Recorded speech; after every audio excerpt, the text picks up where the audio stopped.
നമസ്കാരം. എല്ലാവർക്കും ഈശ്വരൻ നല്ലത് വരുത്തട്ടെ എന്ന് പ്രാർത്ഥിക്കുന്നു. ഇന്ന് ശ്രീകൃഷ്ണചരിതം മണിപ്രവാളത്തിലെ ദ്വിതീയ സർഗം ആരംഭിക്കുകയാണ്. അതിൽ 72 ശ്ലോകങ്ങളുണ്ട്. അതിൽ നിന്നും ഒന്നാമത്തേത് തൊട്ട് ചൊല്ലാം. ശുക്ലാംബരധരം വിഷ്ണും ശശിവർണം ചതുർഭുജം പ്രസന്നവദനം ധ്യായേത് സർവവിഘ്നോപശാന്തയേ.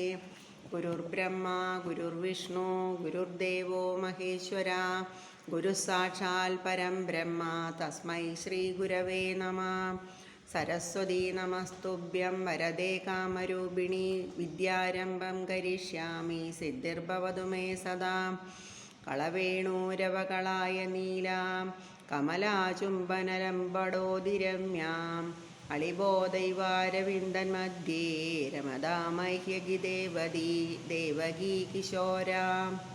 കൃഷ്ണായ വാസുദേവായ ദേവകീ നന്ദനായ ച നന്ദഗോപകുമാരായ ഗോവിന്ദായ നമോ നമഃ. ദ്വിതീയ സർഗത്തിലെ ഒന്നാമത്തെ ശ്ലോകം. ലോകൈകനാഥൻ്റെ ശുഭാവതാരേ ലോകങ്ങളെല്ലാം ഉടനെ തെളിഞ്ഞു. മാഗന്ധമന്ദാര സുഗന്ധവാഹി മാഴ്കാതവണ്ണം വിലസി സമീരൻ. ലോകൈകനാഥൻ്റെ പുണ്യ അവതാരവേളയിൽ എല്ലാ ലോകങ്ങളും സന്തോഷത്തോടുകൂടി തെളിഞ്ഞു നിന്നു. മാവിൻ പൂക്കളുടെയും മന്ദാരപ്പൂക്കളുടെയും പരിമളം വഹിച്ചുകൊണ്ട് കാറ്റ് അങ്ങോട്ടും ഇങ്ങോട്ടും ഉല്ലാസത്തോടുകൂടി വീശിയടിച്ചുകൊണ്ടിരിക്കുകയാണ്. രണ്ടാമത്തെ ശ്ലോകം. പ്രസന്നരായതു ജനങ്ങളെല്ലാം പ്രസൂനവർഷം ഗഗനെ തുടങ്ങി. പ്രസൂതികാലേ മുരവൈരി തൻ്റെ പ്രസൂജനം പൂർണ്ണസുഖേനമേവി. ജനങ്ങളെല്ലാം സന്തുഷ്ടരായി ആകാശത്തിൽ പുഷ്പവൃഷ്ടി തുടർച്ചയായി നടന്നുകൊണ്ടിരിക്കുകയാണ്. വിഷ്ണു ഭഗവാനെ പ്രസവിക്കുന്ന വേളയിൽ മാതാവ് പ്രസവക്ലേശം അറിയാതെ പൂർണ്ണ സുഖത്തോടുകൂടി പ്രസവിച്ചു എന്നാണ് പറയുന്നത്. മൂന്നാമത്തെ ശ്ലോകം. കിരീടസൽക്കുണ്ടലഹാരമാല പരീതനാം പീതതുകൂലധാരി കരങ്ങളിൽ ശംഖഗദാരി പത്മം ധരിച്ചു ദേവൻ വിവിധം വിളങ്ങി.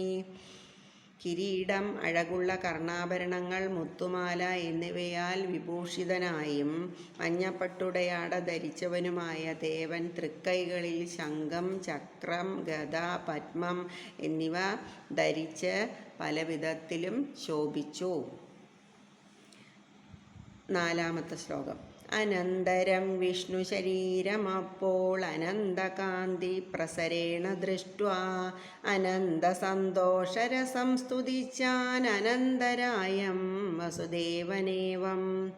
അനന്തരം വസുദേവൻ അപ്പോൾ വിഷ്ണു ഭഗവാന്റെ ശരീരം അളവറ്റ അഴകൊഴുകുന്ന നിലയിൽ കണ്ടിട്ട് ഇടതടവില്ലാതെ അളവറ്റ സന്തോഷത്തോടുകൂടി താഴെ വിവരിക്കും പ്രകാരം സ്തുതിച്ചു. സ്തുതി അഞ്ചാമത്തെ.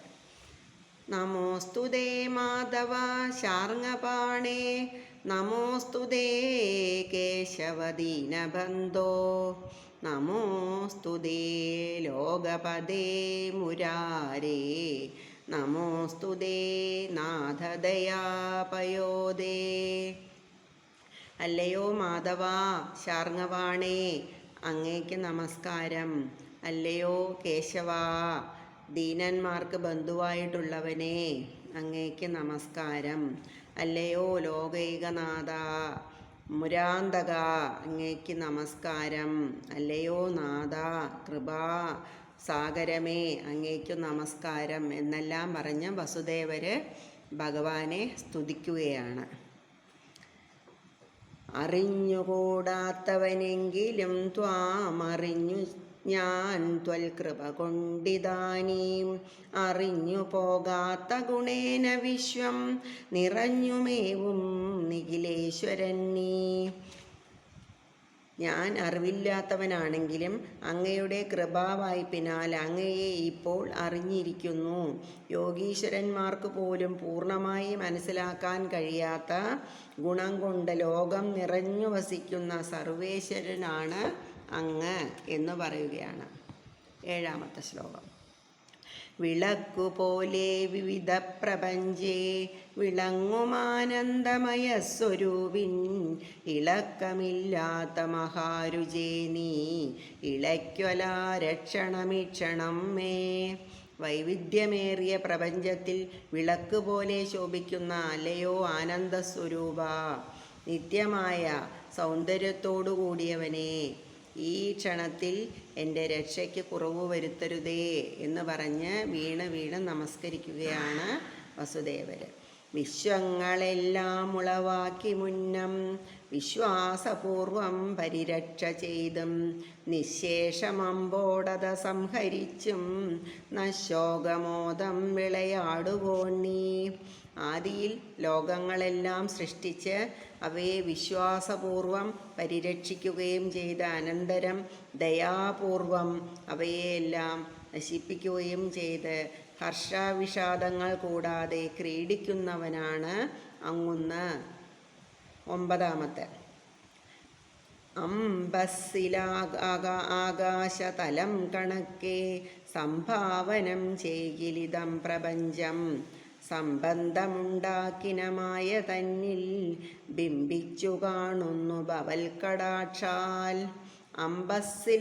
അമ്പസ്സിലാകാശതലം കണക്കെ എന്ന് സൂക്ഷ്മമായി നോക്കിയാൽ ഈ പ്രപഞ്ചത്തിൽ ആകാശം പോലെ ഭഗവാന്റെ അനുഗ്രഹം നിമിത്തം സർവവ്യാപിയായ മായയിൽ നിഴലിച്ചു കാണുന്നതാണ് അങ്ങ് എന്നാണ് പറയുന്നത്.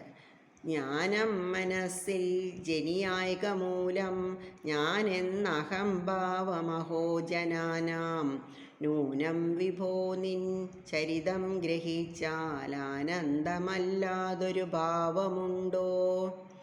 ഭഗവാനെ, അത്ഭുതം! ജനങ്ങൾക്ക് മനസ്സിൽ ജ്ഞാനമില്ലാത്ത മൂലമാണ് ഞാൻ എന്ന അഹംഭാവം ഉണ്ടാവുന്നത്. ആ അഹംഭാവത്തെ ജ്ഞാനിക്ക് ഞാൻ എന്ന് പറയുന്നതിൽ ഈ പ്രപഞ്ചം മുഴുവൻ അടങ്ങിയിരിക്കും. അല്ലയോ സർവവ്യാപിയായ പരമേശ്വര, ഈശ്വര, പ്രഭോ, അങ്ങയുടെ ചരിതം മനസ്സിലാക്കി കഴിഞ്ഞാൽ അതിൽ ആനന്ദമല്ലാതെ മറ്റൊന്നും ഉണ്ടാവുകയില്ല എന്ന് പറയുകയാണ്. അഹങ്കാരം നിമിത്തമാണ് ഞാനെന്ന ഭാവം വരുന്നത്, ജ്ഞാനമില്ലാത്തത് കൊണ്ട്. ജ്ഞാനം അങ്ങയുടെ കഥകളെല്ലാം മനസ്സിലാക്കിയാൽ അഹംഭാവം ഇല്ലാതായി ഞാനെന്ന ഭാവം നശിച്ചു പോകും എന്നാണ് ഇവിടെ പറയുന്നത്. എല്ലാവരും വീഡിയോ കാണുക, സബ്സ്ക്രൈബ് ചെയ്യുക, സപ്പോർട്ട് ചെയ്യുക. എല്ലാവർക്കും ഈശ്വരൻ നല്ലത് വരുത്തട്ടെ. ലോകാ സമസ്ത സുഖിനോ ഭവന്തു.